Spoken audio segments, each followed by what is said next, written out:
À première vue, cette maison pourrait sembler n'être qu'un vieil immeuble abandonné. Mais croyez-moi, plus nous plongerons dans l'affaire d'aujourd'hui, plus vous réaliserez que cette maison, avec ses tas d'ordures éparpillées, fut le théâtre de certains des meurtres les plus monstrueux, survenus en 1987. Bien que l'affaire soit officiellement restée irrésolue, nombreux sont ceux, y compris les forces de l'ordre, qui ont leurs soupçons sur l'identité du véritable coupable. Alors, si vous vous êtes déjà demandé pourquoi cette affaire demeure l'un des mystères les plus sombres de la ville, restez avec nous jusqu'à la fin. La vérité pourrait bien vous choquer et vous laisser remettre en question tout ce que vous pensiez savoir. Pour commencer, parlons de la famille qui vivait dans cette maison. La famille Kunz. C'étaient des gens calmes, repliés sur eux-mêmes, pratiquement inconnus du monde extérieur. Malgré leur vie dans une ville de moins de 1000 habitants, la famille s'était toujours tenue à l'écart. Mais personne ne se doutait que la petite ville paisible d'Athens, Wisconsin, allait bientôt être bouleversée par une tragédie que nul n'aurait pu prévoir. Non seulement le meurtre brutal de la famille Kunz allait choquer la ville, mais il allait aussi révéler des détails incroyablement étranges et troublants qui entraient les gens pendant des années. Comme mentionné plus tôt, la famille Kunz menait une vie d'isolement et de lutte dans une ferme délabrée, loin de l'agitation de la ville la plus proche. Ils vivaient sur un terrain à Athens, 108 acres pour être précis, à environ 6 miles de la ville elle-même. Leur maison, bien que isolée, était loin d'être un havre douillet.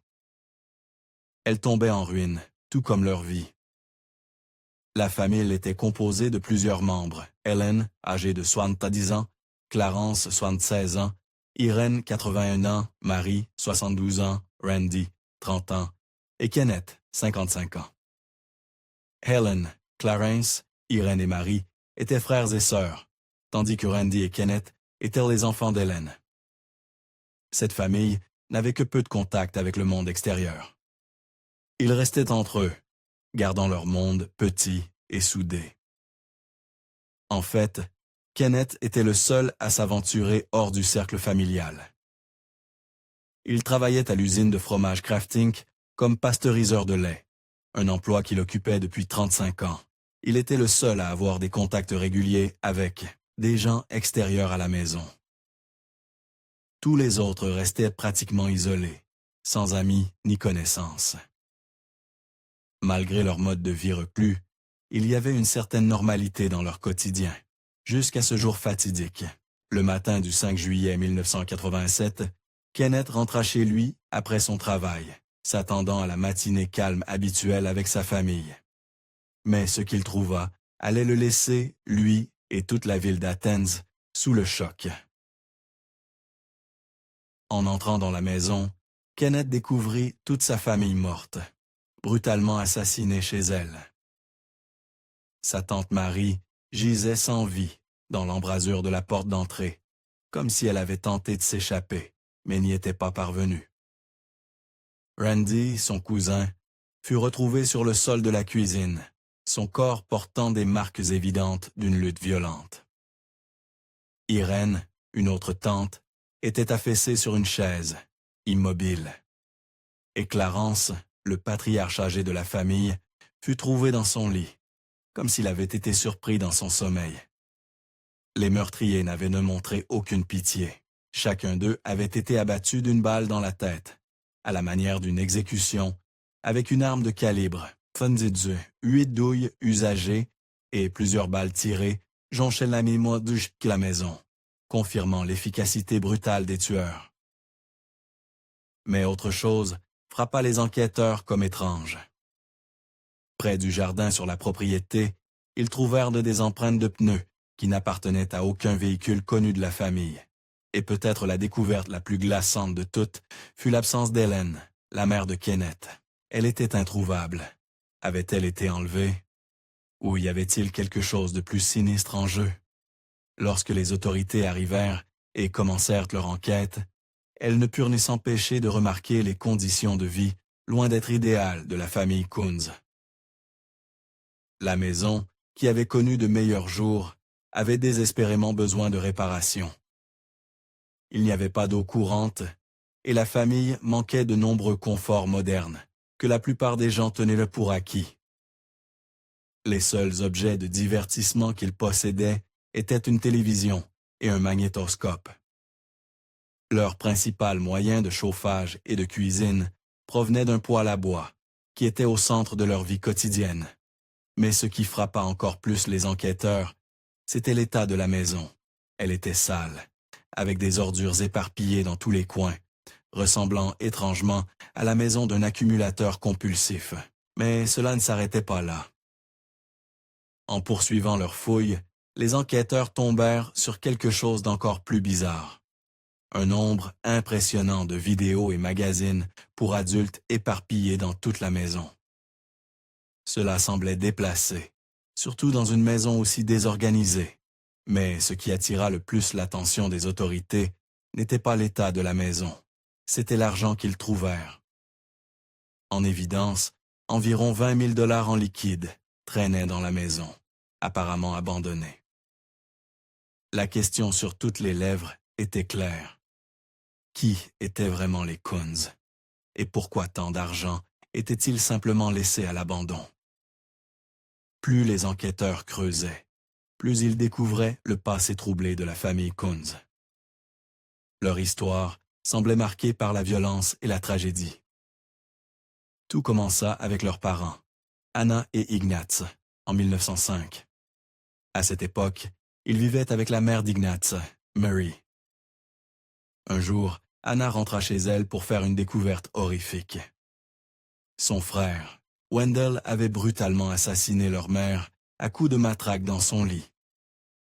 Wendell fut rapidement envoyé dans un établissement psychiatrique, mais ce n'était pas la fin de l'histoire sombre de la famille. Il s'avéra que Wendell n'était pas le seul à avoir des problèmes de santé mentale. Ignatz avait un autre frère qui avait déjà été interné dans un établissement psychiatrique bien avant le meurtre. Les troubles mentaux semblaient être un problème récurrent dans la famille, avec une histoire de violence et d'instabilité qui remontait à plusieurs générations. Au fur et à mesure de l'enquête, tous les regards se tournèrent d'abord vers Kenneth, puisqu'il était celui qui avait découvert les corps. Mais Kenneth fut rapidement mis hors de cause, grâce à un alibi solide. Malgré son faible QI et sa nature timide, Kenneth expliqua de son mieux à la police ce qui s'était passé, bien qu'il peinât à donner un sens à la scène horrifique. L'enquête révéla également un autre détail étrange. Le 4 juillet 1987, un membre de la famille nommé Germaine Petcher, qui ne vivait pas avec les Kunz, était venu leur rendre visite pour un pique-nique. Quel était le lien entre cette visite et les meurtres? S'agissait-il simplement d'une réunion familiale? Ou Germaine savait-elle quelque chose que la police devait entendre? Kenneth raconta à la police qu'il était resté avec sa famille jusqu'à environ 20 heures ce soir tragique. Après avoir passé du temps avec eux, il décida de sortir travailler dans le jardin. Il y resta jusqu'à environ 22 heures, labourant le sol, tranquillement, pendant que le reste de la maison se préparait pour la nuit. Lorsqu'il eut fini, au lieu de rentrer, Kenneth dit qu'il choisit de se rendre à son lieu de travail, à environ 3 miles de là, pour laver sa voiture. Apparemment, c'était quelque chose qu'il faisait souvent. Après avoir nettoyé sa voiture, Kenneth déclara qu'il s'était arrêté pour acheter des feux d'artifice quelque part entre l'usine et un bar à proximité, où il décida ensuite de passer un moment. Plutôt que de rentrer directement chez lui, il choisit de dormir dans sa voiture pour la nuit. Selon sa déclaration, il rentra chez lui vers 5 heures du matin le lendemain pour découvrir un cauchemar. Le shérif chargé de l'affaire estima que les meurtres avaient probablement eu lieu entre 22h30 et 23h cette nuit-là, bien qu'il n'ait pas encore reçu l'heure officielle du décès du coroner.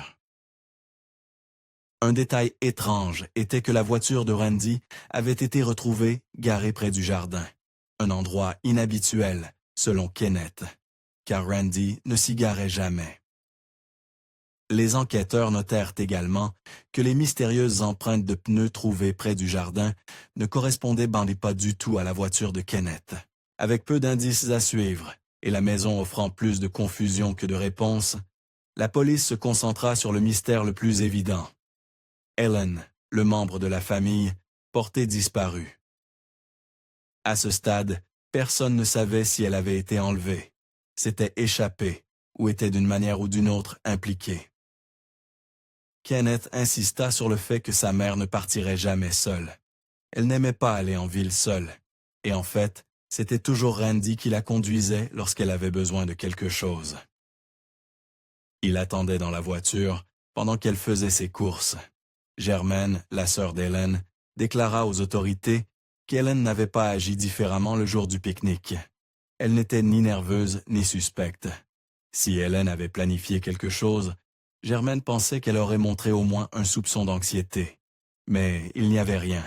Pourtant, l'hypothèse qu'Helen pourrait avoir un lien avec les meurtres commença à prendre de l'ampleur, surtout après qu'un couple, Gail et David Weiler, se manifesta avec une information étrange. Ils possédaient le magasin de quincaillerie Weiler en ville, et environ 3 semaines avant les meurtres, Helen était venue commander un grille-pain. Pendant qu'elle était là, elle acheta également une boîte de balles de calibre .22. Selon Gail, Helen était habituellement une femme gentille et douce. Mais ce jour-là, elle était différente. Elle semblait en colère, voire amère. Elle commença à se plaindre de sa famille, disant qu'ils ne faisaient que rester assis toute la journée à regarder des films cochons ensemble.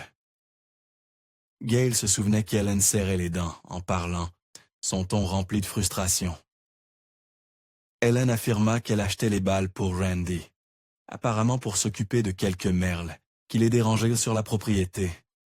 À l'époque, Gail n'y pensa pas trop. Bien sûr, l'interaction était un peu étrange, mais rien qui ne criait le danger. Ce n'est qu'après la nouvelle des meurtres macabres que Gail contacta la police et leur raconta tout. La police finit par trouver un fusil dans la maison correspondant au calibre des balles qu'Helen avait achetées. Mais curieusement, le canon était rempli de toiles d'araignée, suggérant qu'il n'avait pas été utilisé depuis un certain temps. Même avec tant de questions sans réponse et l'incertitude quant à savoir si Helen était une victime ou le cerveau derrière tout cela, la communauté locale garda espoir. Ils travaillèrent ensemble pour former des équipes de recherche, créèrent des t-shirts et des badges avec le nom et le visage d'Helen et se mobilisèrent pour la retrouver. Cet espoir, cependant, se transforma en chagrin. 9 mois après les meurtres, le corps d'Helen fut découvert à environ 19 miles de la maison familiale. Ses restes furent retrouvés dans un ruisseau gelé, et comme les autres, elle avait été abattue d'une balle dans la tête. Cette découverte souleva une vague de nouvelles questions qui laissèrent les enquêteurs et toute la ville aux prises avec un mystère encore plus sombre qu'auparavant. Et la plus grande question était glaçante. Helen avait-elle été retenue captive pendant des mois avant d'être tuée en représailles? Et si oui, par qui et pourquoi? Il y avait toujours eu des rumeurs étranges et troublantes autour de la famille Coons. Les gens chuchotaient que la famille n'était pas seulement inhabituellement proche, mais qu'elle pourrait avoir été impliquée dans des relations inappropriées et romantiques au sein de leur propre lignée. Ces rumeurs suivaient la famille comme une ombre depuis des décennies, remontant jusqu'en 1933, lorsque Helen, alors âgée de 15 ans, tomba enceinte de son premier enfant, Kenneth.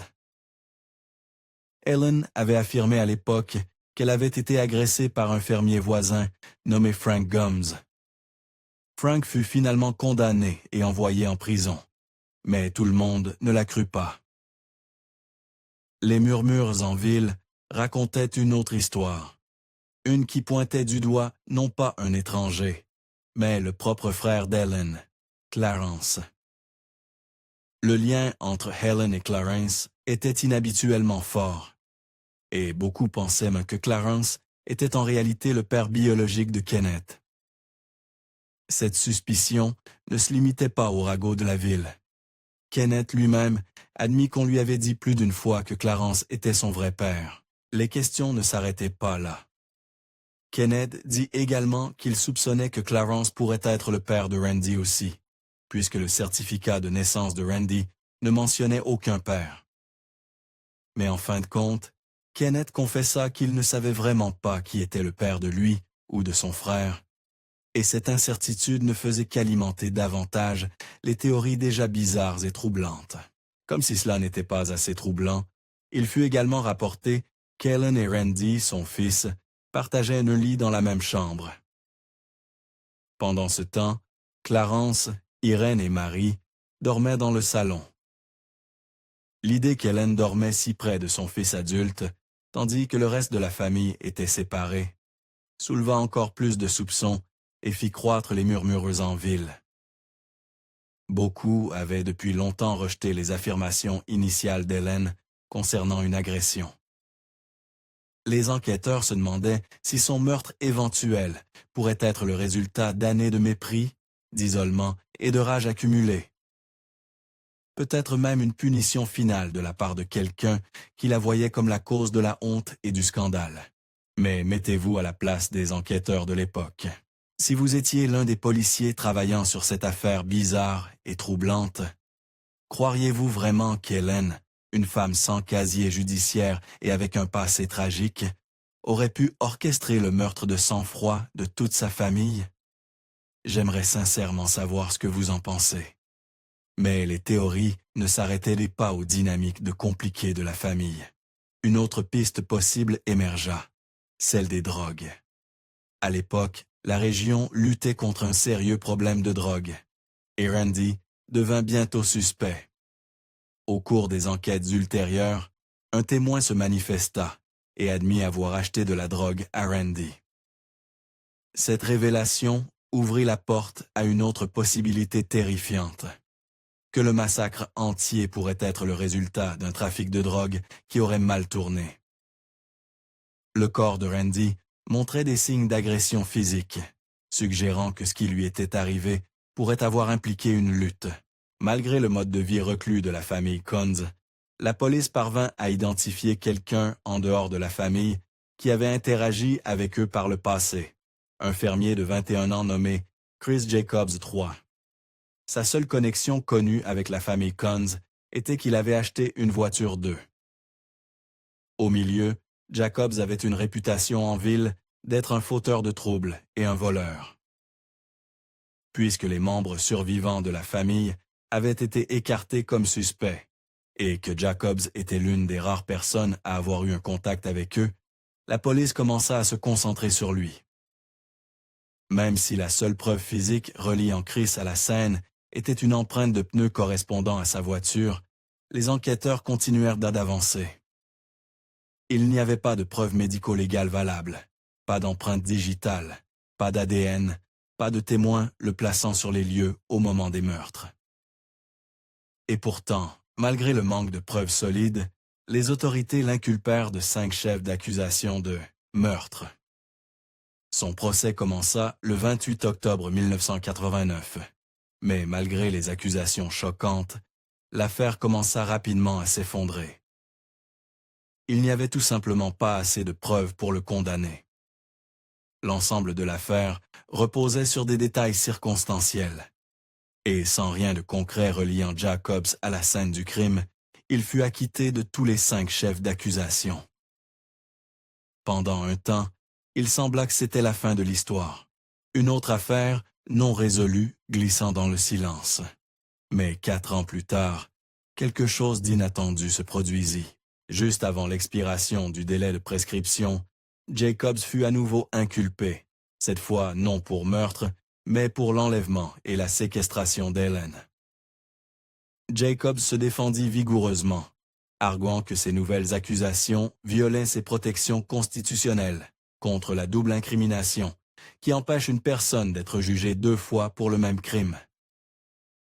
Il tenta même de porter son affaire devant la Cour suprême, mais celle-ci refusa de l'entendre. Son deuxième procès commença le 8 juin 1998 et dura 2 semaines tendues. Cette fois, les procureurs soutinrent que Jacobs avait tué toute la famille Coons, enlevé Helen, l'avait retenue captive pendant des mois, puis l'avait assassinée aussi. Mais leur affaire entière reposait sur une personne, l'ex-petite amie de Jacobs, Stacy Weiss, qui se manifesta avec des informations en juin 1993. Selon Stacy Weiss, Chris Jacobs avait fait une confession glaçante, bien avant que des accusations ne soient portées. Elle raconta aux enquêteurs que cela s'était produit lors de ce qui semblait être un trajet normal en rentrant d'une soirée de ligue de billard. Sans crier gare, Jacobs lui demanda ce qu'elle ressentirait s'il s'avérait être la personne responsable des meurtres macabres de la famille Coons. Avant qu'elle ne puisse même assimiler la question, Jacobs aurait confessé, calmement et sans remords, disant qu'il voulait prouver à lui-même qu'il était un homme. C'était sa raison, son mobile, juste pour ressentir quelque chose, pour se prouver quelque chose, peu importe à quel point c'était monstrueux. Weiss raconta que Jacobs lui avait dit qu'il s'était rendu à la maison de la famille Coons le 4 juillet, lorsque Randy ouvrit la porte et le laissa entrer. Une dispute éclata entre eux. On ne sait pas ce qui l'a déclenchée. Mais elle dégénéra au point où Jacobs sortit une arme et tira sur Randy. Puis, selon Weiss, il décida d'éliminer toute personne qui pourrait le relier au crime, mettant fin à la vie de tous les autres dans la maison. Mais Helen, pour des raisons qu'il n'expliqua jamais complètement, ne fut pas tuée sur le coup. Au lieu de cela, il l'attacha et la conduisit dans un marais, où il se débarrassa finalement d'elle. Les détails étaient horrifiants, mais étrangement spécifiques, surtout pour quelqu'un qui essaierait de mentir. Plus alarmant encore était l'affirmation de Weiss, selon laquelle Jacobs avait également raconté cette même histoire au procureur. Apparemment, le procureur nota la confession de Jacobs, lui fit signer et la scella dans une enveloppe. Que cette enveloppe existe encore, ou ait jamais existé, est un autre mystère dans cette histoire déjà tordue. Naturellement, la défense s'attaqua à la crédibilité de Weiss. Ils la dépeignirent comme quelqu'un ayant un agenda personnel, soulignant son propre passé criminel, y compris des accusations de vol en cours dans un autre État. Ils soutinrent qu'elle ne s'était manifestée que pour obtenir un meilleur accord. Et pour être juste, elle reçut effectivement un accord de plaidoyer en échange de son témoignage. Mais le ministère public maintint que, quel que soit son passé, son récit correspondait à des éléments clés de preuve et comblait des lacunes que les enquêteurs n'avaient pas pu résoudre pendant des années. Lorsque son histoire fut combinée aux preuves circonstancielles déjà existantes, cela suffit pour qu'un jury condamne. Après seulement 4 heures de délibération, Chris Jacobs fut reconnu coupable, non pas de meurtre, mais de l'enlèvement et de la séquestration d'Helen Coons. Ce n'étaient peut-être pas les 5 accusations de meurtre initiales auxquelles il avait fait face, mais c'était tout de même une victoire significative pour l'accusation. Jacobs fut condamné à 31 ans de prison, avec une date de libération obligatoire, fixée au 8 février 2020. Il fut également ordonné de rester sous supervision prolongée jusqu'en 2029. Cependant, lorsque le moment de sa libération arriva, Jacobs refusa de coopérer avec les conditions de sa liberté conditionnelle. Il ne signa aucun document ni ne se présenta à un agent de probation. Pourquoi? Parce que, selon lui, le faire équivaudrait à admettre sa culpabilité. Et il n'était pas prêt à confesser quelque chose qu'il prétendait ne pas avoir fait. En conséquence, Jacobs choisit de rester derrière les barreaux, purgeant le reste de sa peine. Il continue de clamer son innocence à ce jour. Malgré sa condamnation, l'affaire est toujours officiellement classée comme irrésolue. Personne n'a été définitivement lié au meurtre de la famille Coons. et aucune preuve définitive n'a jamais émergé. Pourtant, les habitants d'Athens, Wisconsin, restent fermement convaincus que Jacobs est responsable. L'histoire de la famille Kunz perdure dans la légende locale, un conte bizarre et tragique, marqué par des rumeurs d'inceste, de réclusion et de traumatisme générationnel. En fait, le journaliste Crocker Stevenson a écrit un livre entier sur l'affaire, intitulé Blood Relative, Portraits of a Mass Murder, qui plonge dans l'histoire de la famille et explore la lignée étrange qui les entourait. Mais même ce livre n'a pas pu démêler toutes les rumeurs étranges qui collaient au nom des Kunz. Ce qui rendit cette affaire encore plus surréaliste était la manière dont les meurtres eux-mêmes semblaient relégués au second plan, face aux spéculations sur le mode de vie de la famille. Beaucoup étaient la plus préoccupés par la question de savoir si le frère d'Helen, Clarence, avait ou non engendré son enfant Kenneth, et peut-être même Randy, que par l'identité du véritable meurtrier. Malgré des années de ragots, personne n'a jamais confirmé ni infirmé ces rumeurs. Il n'y a aucun registre de test ADN, et Kenneth est décédé en 2001, réduisant encore les chances que la vérité éclate un jour. Alors maintenant, tout ce qu'il nous reste est une affaire non résolue, qui continue de diviser une ville, un homme qui reste en prison en clamant son innocence, et une famille dont l'héritage est à jamais marqué par des chuchotements, des questions sans réponse et une perte impensable. Mais qu'en pensez-vous? Croyez-vous que Chris Jacobs était le vrai tueur, ou n'était-il qu'un bouc émissaire pratique dans une affaire remplie de ténèbres et de secrets? Partagez vos pensées dans les commentaires ci-dessous. Si vous êtes arrivé jusqu'ici, assurez-vous de regarder la prochaine vidéo. Je pense qu'elle vous plaira. Merci encore d'avoir regardé.